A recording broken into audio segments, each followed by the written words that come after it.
Have people been gossiping? Is it just gossip?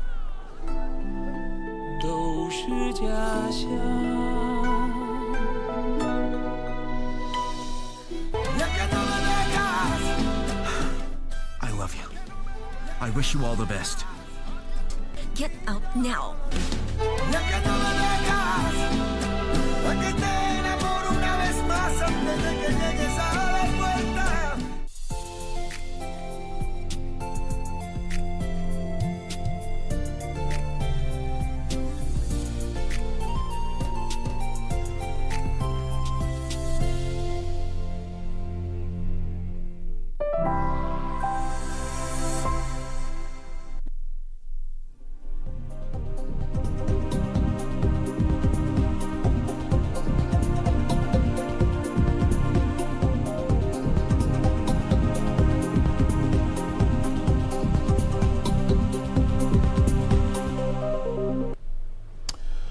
Well, many thanks indeed for joining us. Remember, we are live from Broadcasting House at O'Brien Kimani at KBC Channel 1. I mean, you know, Thursday we discuss business as well as economic issues, but we want to take a detour today because of, the special event that was taking place at the Safari Park Hotel, where religious, political, business as well as financial leaders, converged at the Safari Park Hotel for the annual National Prayer Day. It has been held consistently for the last, this was actually the 19th one, yeah? But it's a culture that goes back into 1987. And we don't want really to go into the history of this event, but we want to focus on the last 5 years. Today's theme was transition, and it's coming at a time when the country heads to the polls. That is on the 9th of August this year, and we are talking about less than 75 days from now. The political arena has been noisy and sometimes messy, with name callings and of course mudslinging, from one end to the other. This is likely to change going forward. That's the question that we want to pose this morning, after various leaders attended that that prayer session, and of course vowing to remain tolerant and of course to respect each other, and of course to seek divine intervention at every juncture of their political career.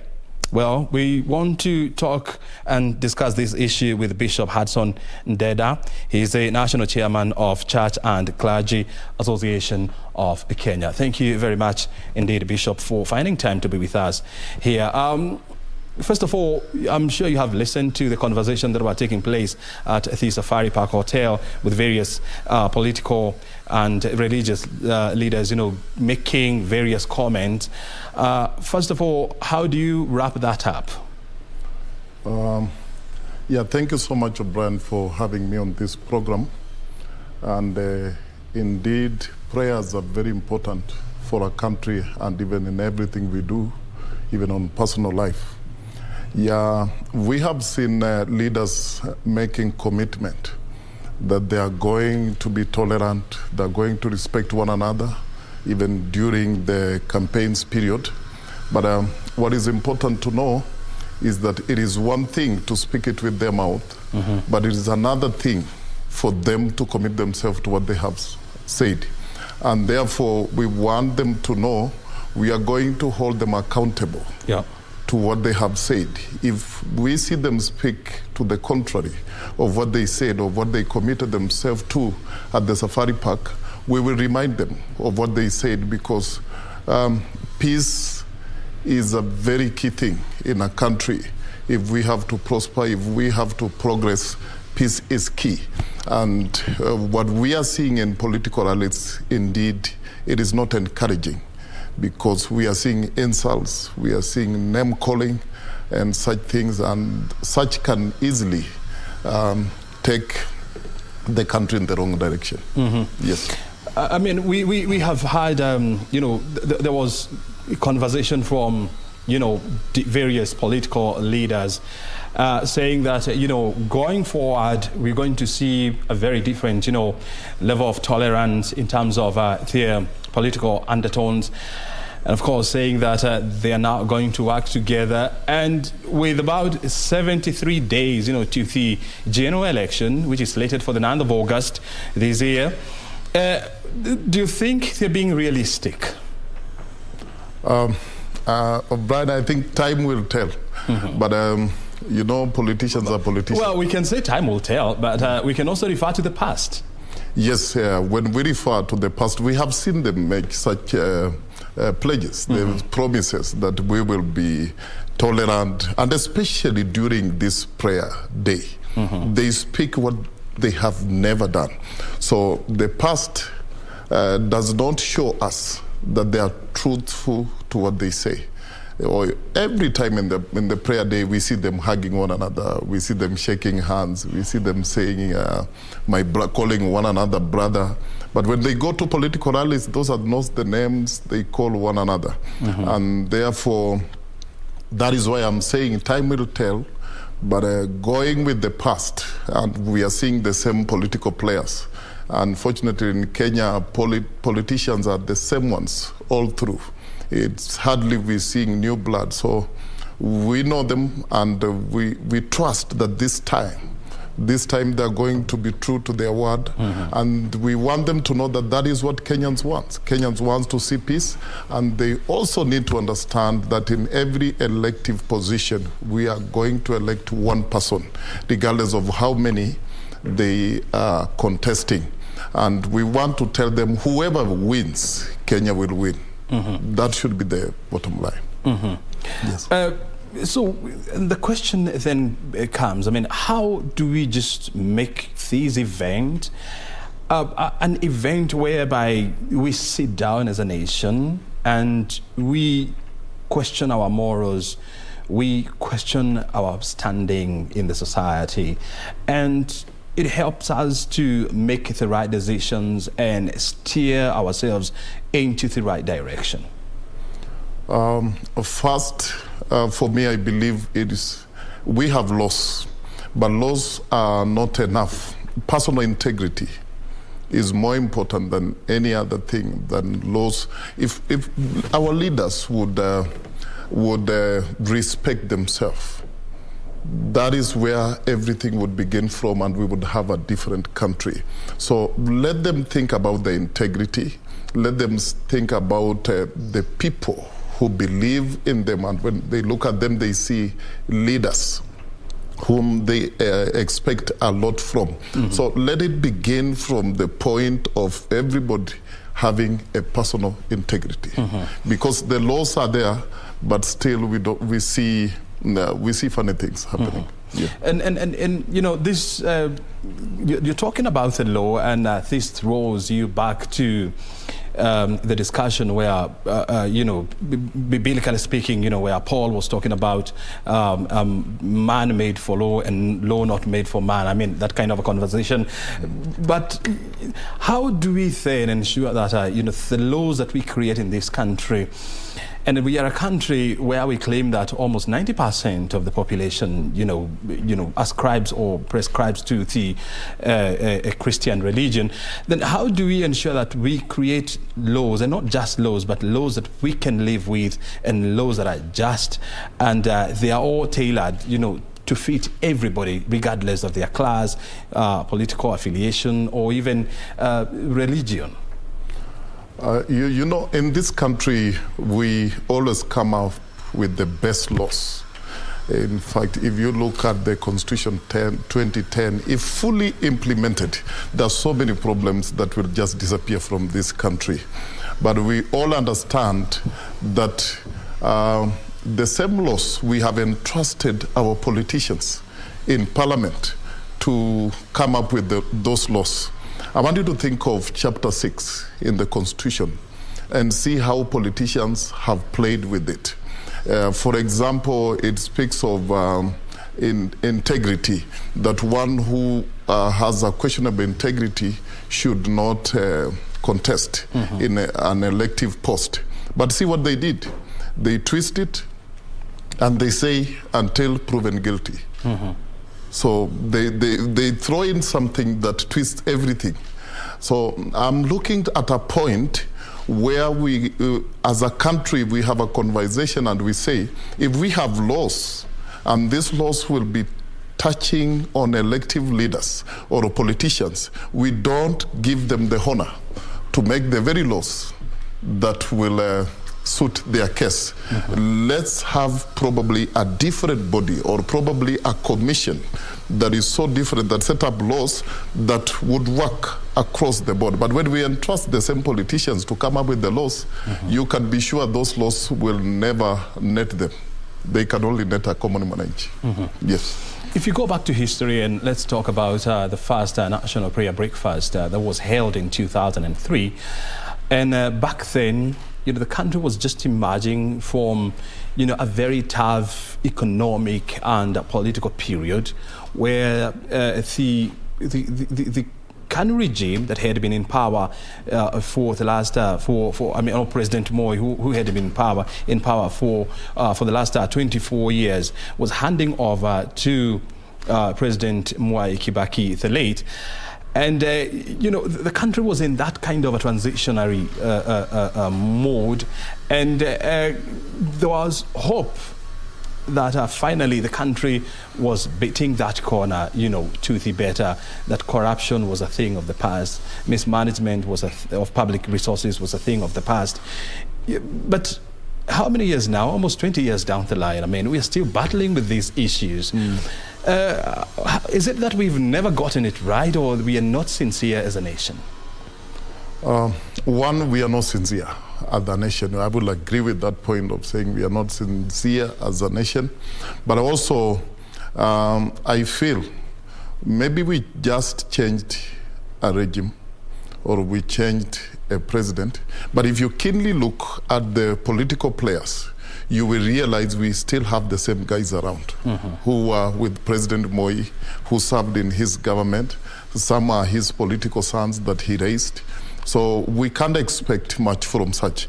It is our prayer that we encourage young people, new blood, people to come up for elective positions so that we have a new crop of leaders that we can trust. Because I believe if we have new leaders who have never been in the system, probably we will have a change. We will see things happening differently. But you're talking about new leaders who have never been in the system. And in the current parliament, we have leaders or people who are elected into parliament, very new, in the political arena. People who do not subscribe to the old political system. We have people who are 30 years old in parliament, 35, and that would be classified as new blood and young people in parliament. Yes, I agree. We have some young parliamentarians. We have new leaders in parliament. But then you would ask yourself, who are their political fathers? Because you expect where they're learning from will determine who they become. We want to see independent leaders, people who are thinking with their mind, people who are thinking right, people who are seeing Kenya as being more important than individuals, people who would want, who has an idea that the kind of Kenya they would want to see maybe 20 years from now, 10 years from now. Unfortunately, yes, I would say we have a few leaders, young leaders whom you see they're trying to make a difference, but the problem is they have political fathers. They belong to political parties, and these political parties are led by the very old guards who have been there before, even up to now. And sometimes I talk to some of them, they're my friends, and they tell you sometimes they have to take a party stand on many things. They have to take a party stand. They cannot have an independent decision, an independent mind on many things. And that is what is happening in Parliament. They cannot vote independently. They cannot make an independent decision. They have to toe the line of the party. And I'm so encouraged that in this election I've seen so many independent candidates coming up. How I pray that some of them will be elected so that we see how they behave. But unfortunately, again, we have seen a few independent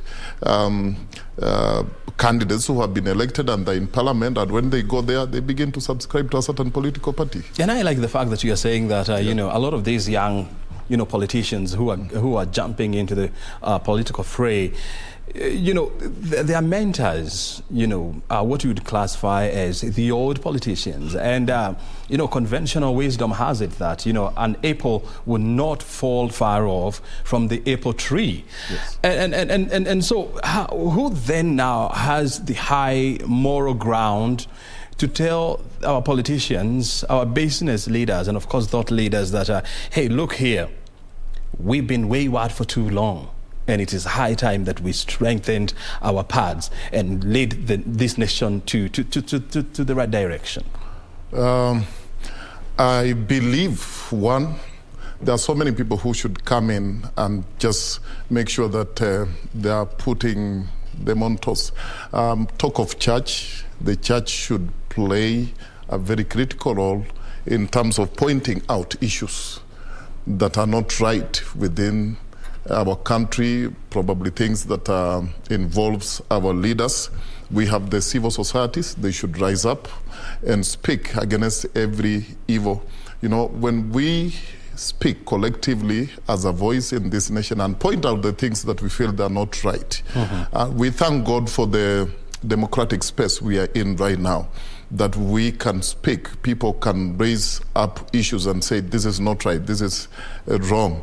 So I urge my colleagues, Kilagi, to rise up, not to like get involved directly into politics, but we have a big role to play because we lead so many people, we made so many souls out there, people who listen to us, and these people who are suffering as a result of bad leadership or bad governance, they are our members in our churches. We see what they are going through. We know what they are going through. So we need to raise up voices and say, this is right. This is not right. Of course, you will not expect everybody to do. But again, if we take it, everybody take a personal space and say, as for me, I stand for the truth and I would want to support the truth. If we have a few people talking, I believe the atmosphere will change and things will change. Yeah. You see, this concept of a national prayer day, you know, is borrowed from the United States, where you know, the National Congress has been holding these events since 1953. And the whole idea was to try and repurpose the thinking or the moral thinking of the American politicians back then. And this idea has been copied and pasted here in Kenya. Would you say that it is high time we relooked into this issue of National Prayer Breakfast Day, ask ourselves as a country, what does it exactly mean for us? What are the things that we need to factor in? What are the things that we need to change as a nation in order for us to move together? Because currently, I mean, it looks like it's a kind of an elitist event whereby the majority of Kenyans are left out, and where the top political class, you know, converge to pray for themselves. You are thinking so well. In fact, you are almost speaking through my mind. I think there is need for us to adjust this prayer day thing on how we approach it and how it is done. Indeed, as you say, prayer, I think our leaders need to put this whole thing in the hands of religious leaders. They plan for the prayer day and they invite all the political leaders we have in this nation, so that, you know, when the religious leaders, and when I talk about religious leaders, I'm not just talking about Christianity and all that, I'm talking the entire religious body in Kenya. They be given the mandate to plan the prayer day. You see, that way, my brother, it will mean when we organize these prayer days, one, we will pray and make sure that we are hearing from God exactly what He wants the nation to hear. And when they come, we will tell them what God wants for this nation. But as it is planned right now, you know, it is planned by the, as you said, the elite, the political class and all that. And then they will just invite a pastor to pray or maybe even make a speech. But that way, you know, it will be so guided because you are in a forum that is not yours. You have just been invited. But if religious leaders would be given the mandate to plan the prayer day, trust me, it is going to be different. Things will be different because we will be able to sit down the leaders and tell them this and this and this is not right, and this is the direction we want the country to go. Unfortunately, if we plan our own prayer meetings and we invite them, they will not come. They won't come. But now, see, when they plan it by themselves, they will come, but mostly they don't really mean what they say. As I said from the beginning, we are going to hold every leader accountable to what they said at the prayer day. If you said you are going to promote peace, we are going to make a follow-up. We will remind you when you speak otherwise. We will remind you of what you said in this prayer day. And we want this process to be very peaceful, because unfortunately we realize when the country go wrong, the elite don't suffer as much as the common mwananchi suffer. So this peace is much needed by the common mwananchi, and we're going to hold them accountable to this. But as I said, let them try, the religious leaders, and say, let's say for next year, and they say, let it be planned by religious leaders, and we attend as political leaders, because we need prayers, we need direction and all that, and things will be different, I believe. But we are living in a time when even the church itself, you know, or religious leaders, you know, they have lost the moral voice. We've gotten into a point whereby the modern day church is being seen as a conduit for people to become wealthy. We've deviated from the original meaning of church, whereby these days it's more of a business. And so how do we ensure that even the church, you know, does not veer off from its original purpose, and it goes back to its original idea of shepherding people into their moral consciousness? I appreciate that fact. And God will always have remnants. God has enough remnants in this country who are still committed to the calling and preaching the gospel. And let me use this opportunity. I have been all over in TV stations, and we have asked the government to allow us to self-regulate. If we have a self-regulation system in this country where we manage ourselves, then we will not call false prophets prophets, because there are people outside there who are false prophets. We don't classify them to be servants of God. Unfortunately, when they do funny things outside there, people will say, that is the church. It will say, those are servants of God doing that. But it is because we don't have a self-regulation mechanism. Because if we had it, and then we will say, brother, you are not one of us, and what you are doing is not right. You are destroying our integrity, the integrity of the Kilagi. And I believe that is where we are missing it. We want the government to allow us to self-regulate.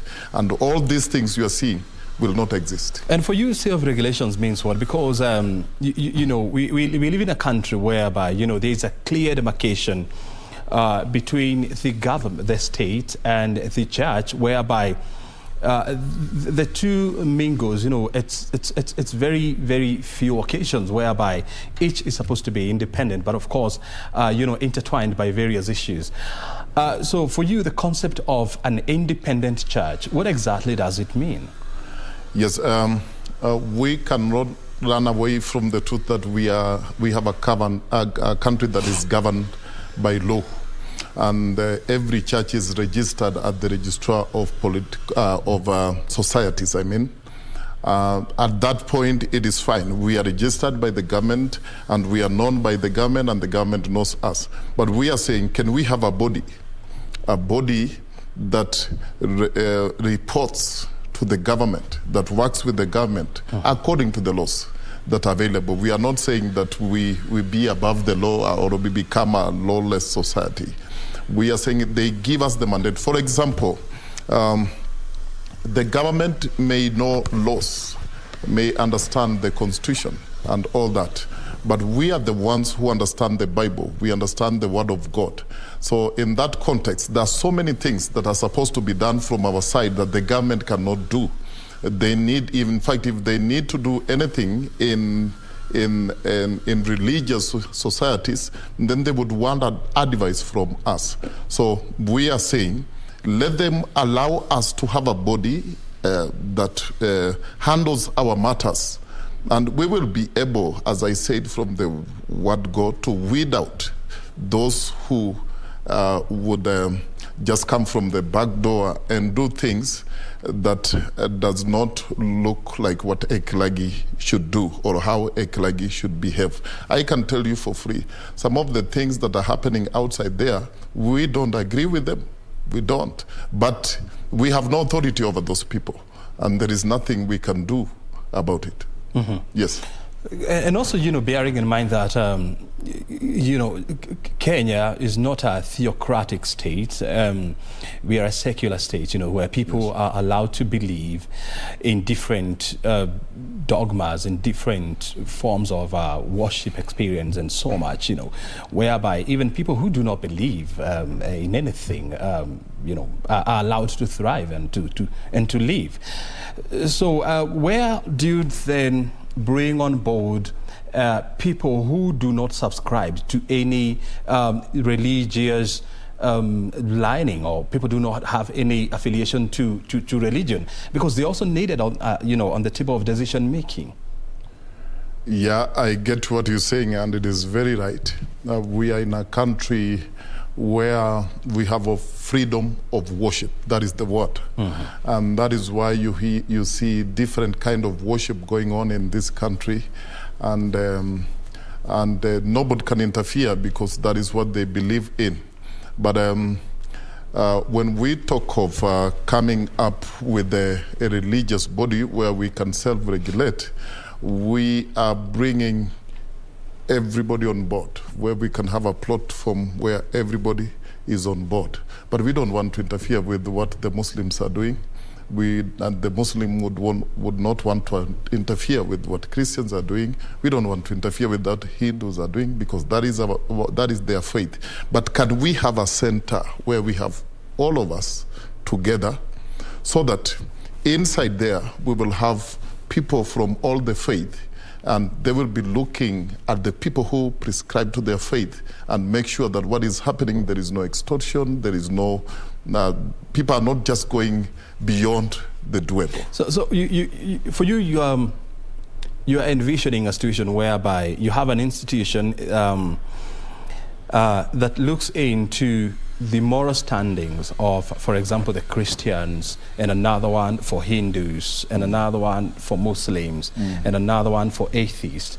But at the end of the day, they have this national umbrella body whereby all of them, they converge and discuss various issues. Yes. And I remember, and I know for sure that in this country we have what you call the National Council, is it the National Council of Christian Churches or something like that of Kenya? Of Kenya. Yes. NCCK. And NCCK.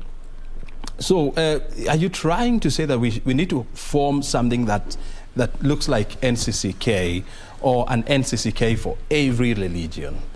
No, that is not the point. And indeed, it is important to know you've spoken very well about umbrella bodies. We have umbrella bodies in this country, and NCCK is just one of them. Church and Clergy Association of Kenya is another one. We have Evangelical Association of Kenya, and some more. And therefore, that is in order. People should be members of an umbrella body they wish to belong to. But we are saying, within the government, can they create an office of religious issues? Religious issues. In fact, we are even asking for a ministry fully pledged with a minister who deals with religious matters in the country. And that minister should not just come from outside there. He should come from amongst the Kilagi, somebody who understands what religion is, somebody who understands what our faith is. They don't just impose somebody on us, who, like what is happening right now. We have people who are registering churches, and some of them have not They know nothing to do with the church. They know nothing to do with Christianity. And some of them would even want to ask you questions about Christianity. And in fact, you are the one who are supposed to ask them the questions. That is the point I'm making. And for you would want to have it, to have the highest representation of religion, at the cabinet level, if I'm getting you right. Yes. But when you talk to people out there, they will tell you that religion is not our biggest problem, actually, in this country. Yeah. Our biggest challenge in this country is poverty, is corruption, is our moral standings. And so religion will be at the periphery of everything. So how do you convince people, to get to a point whereby now we thrust religion, into our deep conversation, into our, what you call quality conversations, and ensure that, yes, the issues of religion, are critical and become critical to our existence as a society? Let me tell you how religion is important. Probably all the things you have mentioned are very important. But religion is very important. Do you know how many lives we change? And we have no prison, we have no police, we have no guns, and we are changing lives. We are changing people who would have been a terror to the society outside there, just through speaking to them and preaching to them. And you know what? We are not asking for payment, but nobody pays us. But our police works for a payment. When he does his job, a judge works for a payment. So we are saying, you're spending so much money on courts, you're spending so much money on police, and yet we have Kilagi here who are doing a very commendable job that somebody might not understand. But I'm telling you, for example, think of the COVID period when churches were closed. That is the time you heard of school children being impregnated. You heard of things that we have not heard of in this nation. Why was that happening? It is because these people, they have, spiritually, they have calmed down. Nobody's speaking to them. They're not getting an opportunity to meet a servant of God to speak to them and share the word of God. I'm telling you, if we have no church, for example, in this country, just for a year, the kind of country you will see, you will not be happy with it. So sometimes what the religious leaders are doing and what the churches are doing may not be understood, but we are doing so much. We are complementing actually what the government is doing. Let me get further. Churches are running schools. That would have been a responsibility of the government. But we are doing it, and we are helping the society. But of course, you're not doing it for free. There is a fee to be paid. For churches, there are so many children who go to schools that belongs to churches that study for free. Those who are coming from needy families. The church is feeding poor families outside there. Nobody mentions about that. Apart from the spiritual that we're doing, churches are running orphanages, and they're helping so many children who would have been homeless, who would not have had a home. And it is not just housing them, it includes educating them. So there is so much. If we want to speak about what the church is doing, it is so broad that we would really want so much time to speak about. But we are complementing the government in so many areas. But you see, church ministers are supposed to, the congregation is supposed to take care of, church ministers and church, or people who serve in the church. And, when you read, the book of 1 Corinthians, 9:13, and Paul was very clear when he said that, do you not know that those who minister the holy things eat of the things of the temple, and those who serve at the altar partake of the offerings of the altar? And he was very clear that if you are a church minister serving the church, then you are supposed to partake from the church. But you would want it to be different, whereby, the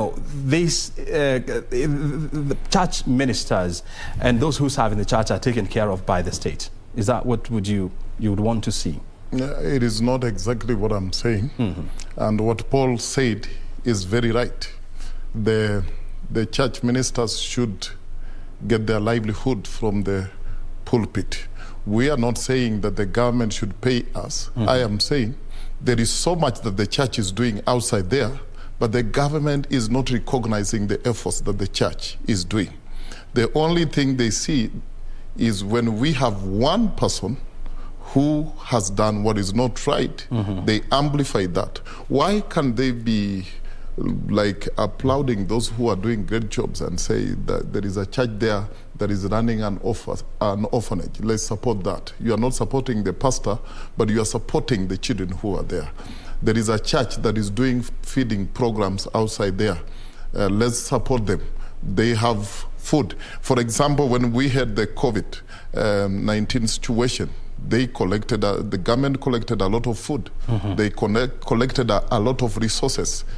Nobody thought of working through the church. We could see them, but the problem again is we asked our members and hardly one of them was a beneficiary. So we are saying the government should learn to work with the church because we are complementing one another. That is the bottom line. That is the point I'm trying to raise. Yes. You see, listening to the speakers who attended, or the religious speakers who attended the National Prayer Breakfast Day at the Safari Park Hotel, I mean, and one of them was Bishop Anthony Moheria, the Archbishop of Nyeri. And he said it very clearly that you know, our political leaders, they have the moral obligation, you know, to give the society, you know, the direction that we are supposed to go morally, because they are always in the media, they are always talking and so much. And so when they get it wrong, then they are sending the wrong signal, you know, to the society. But how do we make that point more relevant to our politicians, especially now as we go to the polls? Yes, politics has a way on how it really influences people. I agree, just as the clergy is. And indeed, our leaders, if they speak positive things, they will see a transformation in this country that has never been experienced. For example, we know that sometimes people have been fighting. We've had clashes during electioneering period. And without pointing a finger to anybody, sometimes we hear that politicians are involved. Suppose they used that energy positively and did a positive thing and talked of peace and promoted peace, and every politician is doing that across the country. What kind of a country would we have? We would have a very peaceful country and all that. But unfortunately, politicians are very selfish. They think about themselves. They think about how they will get that seat. And some of them, they don't care how they get there. They really don't care how they get there. It's just arriving there by all means, whether people will lose life, whether people will lose their livelihood. And that is something that should really be discouraged. And going by what has happened in the meeting and the prayer meeting at Safari Park, we really want them to keep that word. I will keep on coming to that. If they do it, even just for 1 month, they will see political temperatures coming down. Because what happened is that when we have politician A insulting politician B, for example, in a political rally, they should expect that politician B will also mobilize their supporters to respond. And that is where war comes from.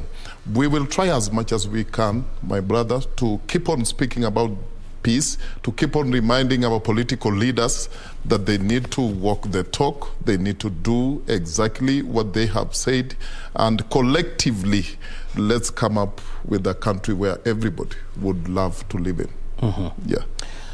So going forward, I mean, how do we then, because look, since 2003, we've been holding the National Prayer Breakfast Day. And one would expect that, you know, based on the experience and on the comment of the past breakfast days, I mean, you would expect that as a country, I mean, we would be a different country altogether. But look, I mean, 203, 204, 205, 206, 207, the country went into, political infighting. We almost went under, because of the instances of 2007, 2008 election violence. Then you'd have expected that, will change with the prayers of 2009. Things never changed. I mean, we were in it again in 2013, again in 2017. People lost their lives. So how do we make the prayer breakfast of the future, of next year but one, of 2030 going forward? How do we ensure that they create an impact in our society and they create that moral awakening within ourselves, to continue coexisting and living together harmoniously? How we do that is what is written in 2 Chronicles, chapter 7:13 going down. God says, when people leave their wicked ways and truly repent and seek Him, He will heal the land. So a lot of what is happening is hypocrisy. It is not they are not standing for any truth. They're just doing it for the purpose of that particular meeting. But when we come to a point where we reflect deeply in our hearts, we look at what is happening in the nation. We look at the effects of violence, and then we search our souls deeply. I think we're going to see a difference. Unfortunately, I will keep on talking to our politicians. They're never sincere. Right now, you see all of them running to church. They're going to church, and when they go there, they don't speak with the slogans they use in their political rallies. They say, praise God. Because they know the people in church, that is what they want to hear, but it is not coming from their hearts. It is not coming from deep inside them. So it will go back to what I said. Let us look at our personal integrities as a people, as a person. Think of what is right. Do what is right.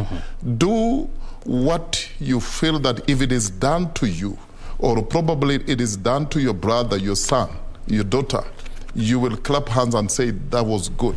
But if you feel that what you're doing as a politician, probably incitement and all that, if you feel that if it is done to your own people, it will not be good, then it will never be good for anybody. And therefore, kindly, let's have our leaders uphold the highest integrity in terms of thinking about others more than they think about themselves. Very good. Yes. At that point, Bishop, we come to the end of our conversation with you. Thank you very much indeed for joining us and, of course, for sharing with us those insights. Of course, we've been talking to Bishop Hudson Ndeda. He's the national chairman of the Church and Clergy Association of Kenya. And our conversation revolved around the National Prayer Breakfast meeting that was held this morning at the Safari Park Hotel. Well, we'll be getting into the next conversation with a man who attended this meeting and, of course, representing the business community. You're watching BizCheck, where we are live from Broadcasting House. My name is O'Brien. Kimani, stay right here. We are back shortly.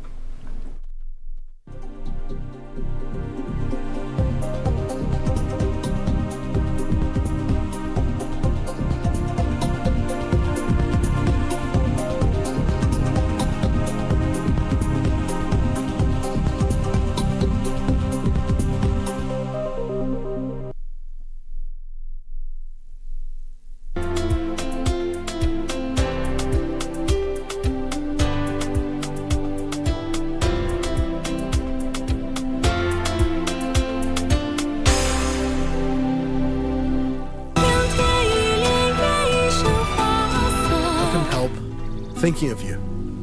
And I know you're the only girl I wish to spend my life with. If you put a stop to this marriage, are you gonna step up and be responsible for her happiness?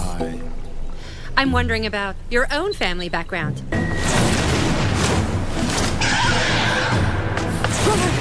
Let's go!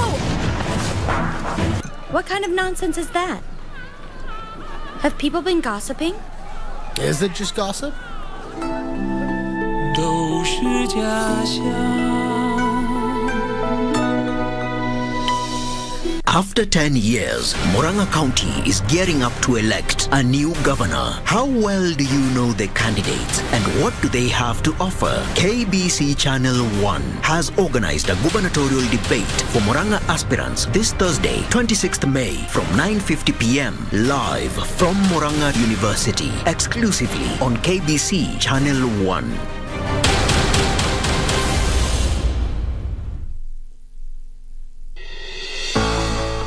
6 partner states, 300 million people, and a combined GDP of more than 240 billion US dollars. The East African community is becoming bigger and broader. But is this good for the regional bloc? The benefits will be felt immediately, and indeed they're already being felt by way of certain industries like the banking sector taking a first mover advantage of going and seeing how they can promote businesses between the East African community. This week on Inside Government, we're talking to the Principal Secretary in the State Department of EAC, Dr. Kevin Desai, on the importance of DRC Congo becoming a member of the East African community and what does this mean for Kenya. Watch the conversation right here on KBC Channel 1.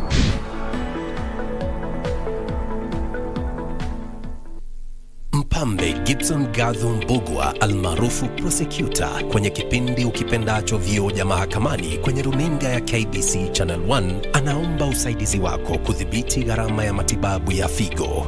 Jamaa na marafiki wameandaa mchango mnamo tarehe 11 mwezi ujao wa 6 kwenye ukumbi wa Charter Hall, jumba la City Hall jijini Nairobi. Waweza kutuma mchango wako kwa paybill number 247247, nambari ya akaunti 777626. Gibson amekuwa mwandani wako na wangu kwa muda usiopungua miaka 40 sasa. Ni zamu yetu nasi tuwe mwandani wake wakati huu mgumu.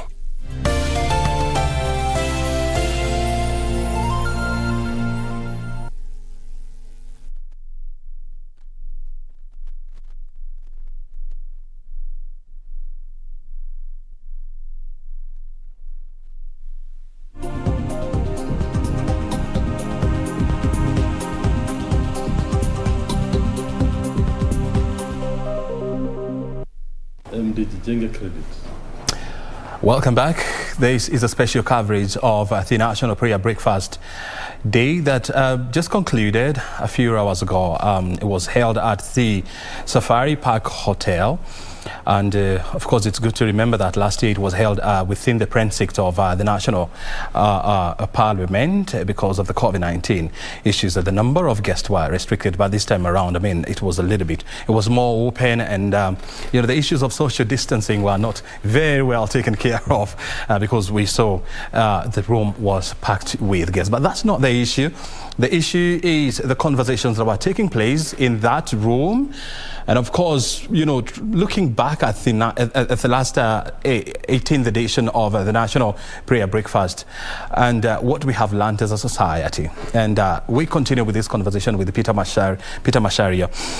He was at the prayer breakfast meeting representing the business community, and he's also the managing director or the CEO of Jijenge Credit. Peter Macharia, thank you very much indeed for finding time to be with us this morning. I first of all basically want to hear from you. I mean, you attended that prayer breakfast meeting. What was your take home, or what is your take home? Thank you, O'Brien, for inviting me to the studios today. I'm actually from Safari Park, and my take home was, let's pray for the country. Let's have peaceful elections, and let's forgive each other. Just hold on to your thoughts. I understand that we have a challenge with the audio, but we are trying to set it up. I mean, if you have any conversation, or if you want to be part of this conversation, remember my Twitter account is at O'Brien Kimani and at KBC Channel 1. That is, if you want to reach out to me and of course send me a personal note about what exactly happened at the Safari Park Hotel, where various political leaders led by President Uhuru Kenyatta, his deputy William Ruto Doctor, and Azimio Kenya running mate, that is Martha Karua, were all present, as well as various business leaders and religious leaders, were present there, making passionate plea to Kenyans and to ourselves that, hey, we need to become more tolerant. We need to respect each other. We need to love each other. We need to live harmoniously. I mean, all those beautiful words, were being belted out at the Safari Park Hotel. There is one man who was there, and he's here with us, and he's about to share with us, his experience. And now your audio is good, I believe. Now we can continue with the conversation. And I want to hear from you, and I was asking you, what is your takeaway from the prayer breakfast, apart from the healthy breakfast? Thank you, Brian. My take home was, let's have a peaceful election. Let's pray for our country, our leaders, and we forgive each other. If someone offended you during the course of the campaigns or working environment, please forgive. And equally, let's forgive those who've offended us. And that should be the spirit. Let's have honest and cohesive interactions and relationships in our society. Yes. I mean, you see, for the ordinary man, politicians are enemies, of convenience and friends of convenience. Today they are together, tomorrow they've parted ways. When you are observing them and when you are together with them in that room, how was their body language? How were they, having some sort of a tete-a-tete, and were they chatting and laughing and patting each other? Definitely, yes. If you looked at the body language of our president, he was laughing, he was joyous, he was saying hello to everybody. And everybody else, the body language was excellent, fantastic, and positive. And that is an image that should be projected to all the other Kenyans. Yeah, we need to accommodate each other, whether you're in a different political divide or or you're holding a different opinion. Let's all live together. And that was also the message from our bishops and all the religious leaders and the clergy that was present. Yes. And how are they relating, with each other? Were they jovial and move and the mood in the room was it tense? Was it lively? How was that mood in that room? When almost all politicians came together at a time when we expected to transition around the 9th of August. The mood was excellent because we were having breakfast. Each person who was present took their breakfast. They were happy. They were exchanging pleasantries, checking on each other, happy, joyous, and very in high spirits. Were you at some point taken aback, like, wait a minute, are these the same people that I usually see on TV calling each other names and, of course, mudslinging each other? Definitely, yes. Because in those, the layout was round table. Yes, for each sitting, a table of 10. And if you looked at the leaders, you can't imagine they are the same leaders who were yesterday shouting at each other. But today they were having a meal together in a very spirited, peaceful manner, happy, joyous, finding out whether each and everyone is fine, their families are okay. And that should be it should be replicated to all other Kenyans. We should be exchanging pleasantries, finding out, is your family okay? Is your business okay? Is your home okay? That should be the spirit. Was it a genuine spirit, or, they were just pretending in there? No. Well, at times it's hard to tell because, someone can act. The only person who can tell us that is our God. Yes. But what did you read from them? Was it genuine joy, genuine happiness, or these were just people who were just happy, trying to be happy and to smile for cameras and, for the audience? Well, I think and I believe it should have come from their heart. And the person who exemplified that truly well is our Honorable Mother Karua. She was very candid, and she pledged to do exactly what the clergy had said. Let's be peaceful, let's be honest, let's be truthful with each other. We should not practice politics of insults and violence, and we should inculcate the spirit of togetherness, peacefulness, and there should be no war. Campaigns and elections is a one-day event. So let's embrace that fact in our minds that election time will come and pass over. And go. Yes. And of course, it's your point is clear, and also the theme of these years breakfast meeting was transition. Various speakers spoke, and they shared with us their sentiment. Whose sentiment moved you the most? The sentiments that moved me most are the sentiments that were aired by Mother Karua. Honorable. She was candid. She was actually not in the list of speakers, but she was called abruptly, and she spoke from deep inside her heart that Kenya should be peaceful.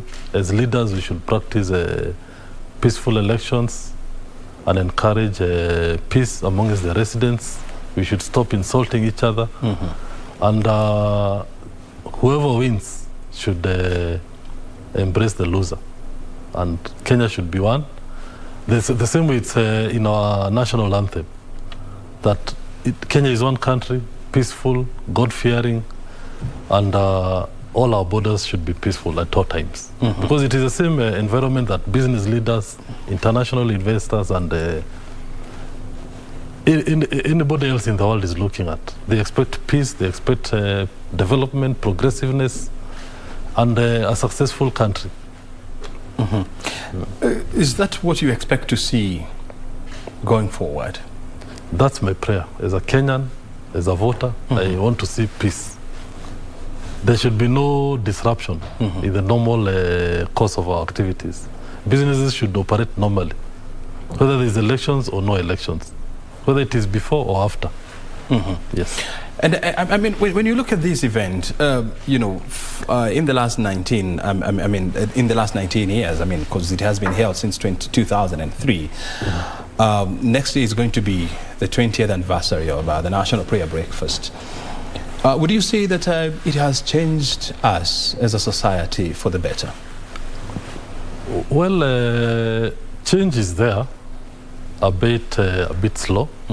Because at some point the same leaders have been attending. Like today it was the 19th prayer breakfast. The same leaders attended the 18th prayer breakfast and the 17th, and they pledged the same things. But some didn't embrace what they spoke. And I think the clergy re-emphasized that spirit, that let's walk the talk. What we say on the podium, on the prayer breakfast, should be done in our day-to-day lives. It should be a daily activity. So then how do we then ensure that, going forward, the sentiments of the National Prayer Breakfast, and various speakers, their words, they unite us, they prick our conscience, so that at the end of the day, we become a better society. And every year we reflect on our performance in the last year, and we also agree on how to move forward going into the years ahead. I think the spirit should be the same. We need to pray for each other. The clergy have a lot of, they have a very huge task ahead of themselves, because these leaders need to be prayed for. And they need to, the message needs to be re-emphasized as many times as possible. Peace, discipline, and cohesiveness, and togetherness. That's a message that all the church leaders and people who have the opportunity, and of course the media, like yourselves, you need to be emphasizing every day. Remind the leaders, remind us that we need to be peaceful, we need to forgive each other, we need to love each other, and we need to live together as one family. We don't have another country to run to. We only have Kenya, and that's our lovely country.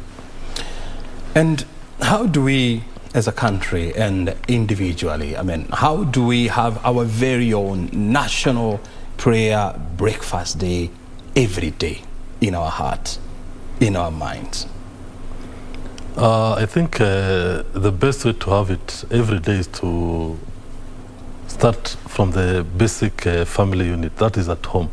In the morning, when you wake up, before the family leaves, before the children go to school, before the mom and dad go to work, we need to pray. We should pray and pray for ourselves, for the country, for our leaders, and for each other, even our neighbors, and also pray for the clergy, because we always forget that the clergy are also human beings. They have their own challenges. They need prayers from us so that they can shepherd us properly and with wisdom. Do you think that is happening? Partly yes, partly no. The solution is to repeat, to keep sending the message every day. Sending the message every day, and of course reminding ourselves, not just to wait for the National Prayer Breakfast Day every year, but also how to ingrain that message, within ourselves, and to ensure that we live by that message. That is the critical conversation that we need to have ourselves. We do not need to have deodorized discourse and wait for these annual event whereby now we start asking ourselves hard questions. It's something that we need to do every day of our lives.